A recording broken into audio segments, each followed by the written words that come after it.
don't see any rainforest." 6-year-old Benny Alden pressed his face against the car window. Outside, the streets were lined with buildings so tall Benny could not see the tops. The only trees in sight were palms, growing along the sidewalk. "We've still got a long way to go before we get to the rainforest," Benny's older brother Henry said from the next row of the taxi van. "That's right," said Dr. Iris. "Brazil is a very large country. Sao Paulo is almost as far away from where we're going as Greenfield is from Camp Quest, where we met.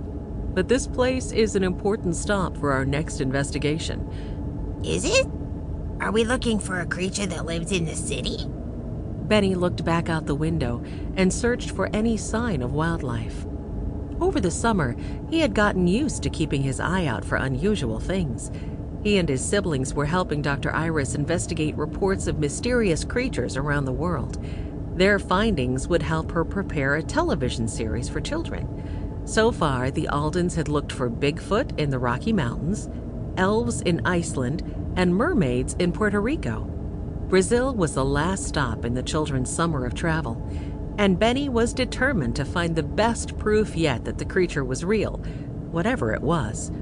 "You won't see it in the streets, I'm afraid," Dr. Iris said. "We're actually going to the zoo." Benny's eyes got big. "The creature is at the zoo?" "That wouldn't be much of a mystery, would it?" Henry chuckled and put down a map of the city. At 14, he was the oldest of the Alden children. He had been helping Dr. Iris navigate the busy city, and he was the only other one who knew what they were going to see. "I love zoos," said Violet. "But aren't we going to see lots of the animals in the rainforest where they live?" Dr. Iris nodded. "We will see many animals there," she said. "But it can be hard to spot animals in the Amazon. And there's one animal in particular that is good at hiding in plain sight. It just so happens to have some things in common with the creature we'll be looking for." "Sounds like a sneaky animal," said Benny. He bounced in his seat with excitement. Violet wrung her hands.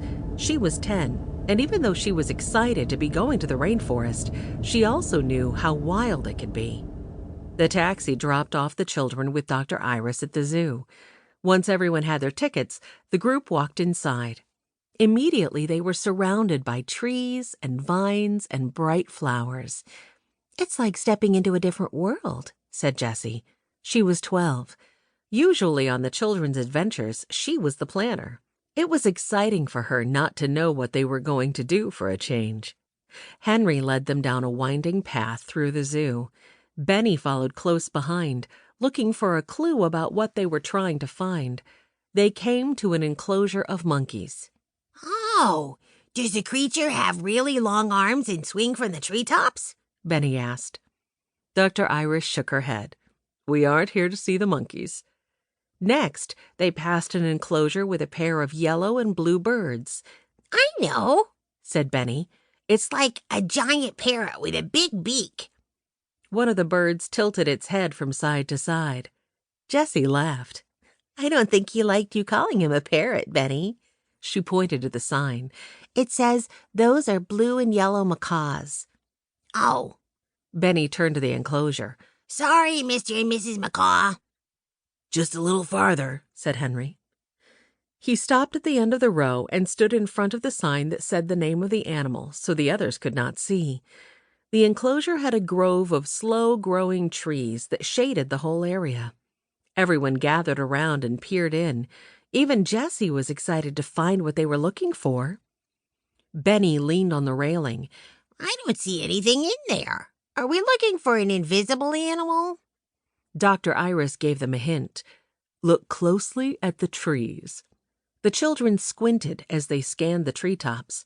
Then Violet noticed something move among the leaves, and her eyes widened in surprise. "I see it." "I do too," Jessie said. "It just barely moved." She pointed up to an animal hanging from a branch. "See, Benny?" "Yes," Benny said. "It looks like a big monkey." "Except its face is different," Violet said. She thought it looked kind of cute and was happy the animal they had come to see was not scary. "That would be a sloth," said Dr. Iris. "Sloths are a little like monkeys. Both live in trees,